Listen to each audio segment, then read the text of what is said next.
Good Wednesday morning, Bird Freedom Fam. Here we are.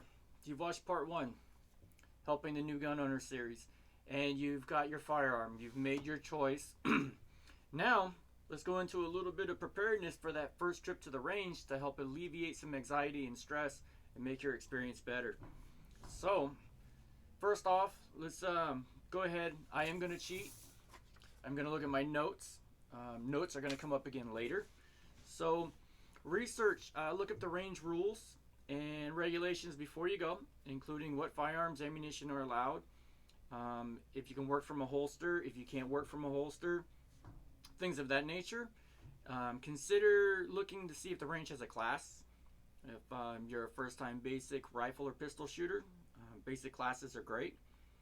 Also, bring a friend. Now, bringing a friend is great because you have interaction between two people, and of course, if you bring another friend who's more experienced than you, they can possibly help you. Now we're going to get into some of the nitty-gritty. Eye and ear protection. If you don't have proper eye and ear protection, you will have a shitty day. Along with that, when you go into personal protective equipment or PPE, closed-toe shoes are recommended. Flip-flops, sandals, all that. You're going to end up with hot brass in your feet. You're going to have a bad day. You might inadvertently drop something on your foot as well. And don't be in a rush to do all your shooting in one day. Take breaks. Bring something to drink. Stay hydrated. Remember, bring some handy wipes or some hand sanitizer so that while you're handling brass and lead, you can clean up your hands before you do that. And then here's one too. Don't be afraid when you check into the range or while you're on the range if there's a range safety there. Don't be afraid to ask questions. Now, notes come back in again. In your range bag, back to my video on what's in my range bag, there's a notebook, there's at least one pen. So maybe this is your local range and you plan on going there quite often. You can jot down things you can and can't do. And also, on your first trip, if you realize there's something you didn't bring, you can make yourself a note in your notepad. And then that way, hopefully you remember to look at your notepad. And then be mindful that there's going to be a lot of noises going on. Of course, there's going to be other firearms being fired. So stay calm. Take everything little bites at a time. You don't have to become an expert overnight.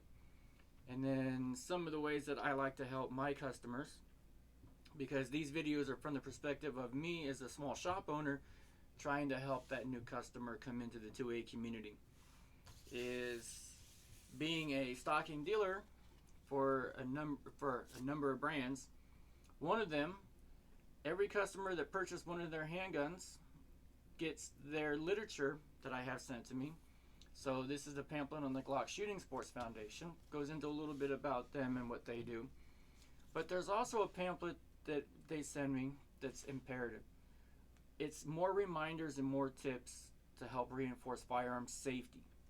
You can never have too much safety. And then Glock also sends me a pamphlet on the proper maintenance procedures for their firearms. So I like to ensure that each new Glock owner, whether you're a new shooter or not, gets this literature since I have it sent to me.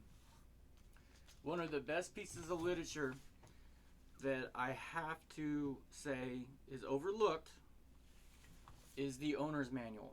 This one in particular is for the Beretta 92FS pistol. I'm using it as an example.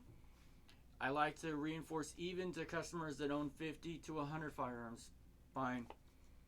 Take a few minutes, read your owner's manual, become familiar with your firearm. It could be different than what you're used to. If you say you're a 1911 shooter and you just got your first striker fired pistol, the owner's manual is going to have a lot of information on handling, disassembly, cleaning, reassembly, loading, unloading.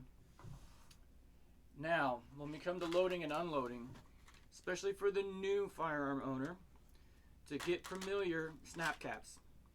Now you can be in your home and you can safely be loading your magazines, unloading your magazines, loading your firearm, and going through the proper techniques for unloading your firearm, as in remove the source of feed, clear the chamber, physically, visually inspect and ensure that you don't have anything in there.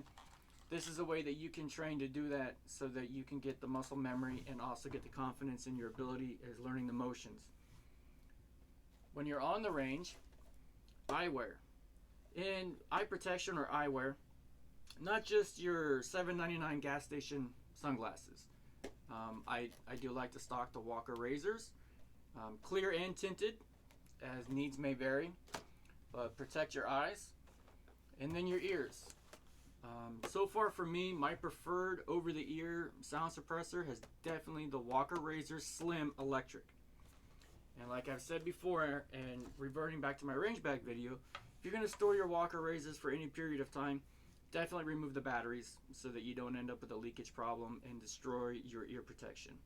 Also, it was brought up in the comments and then shown to me by one of my customers that Walker's actually has gel ear pads, and I will be putting a set on mine, as evidently they do decrease the amount of tension on your temples, especially when you're wearing eyewear and then over the ear hearing protection. So in a nutshell, just a quick brief essentials and a little bit of tips for looking into your first trip to the range.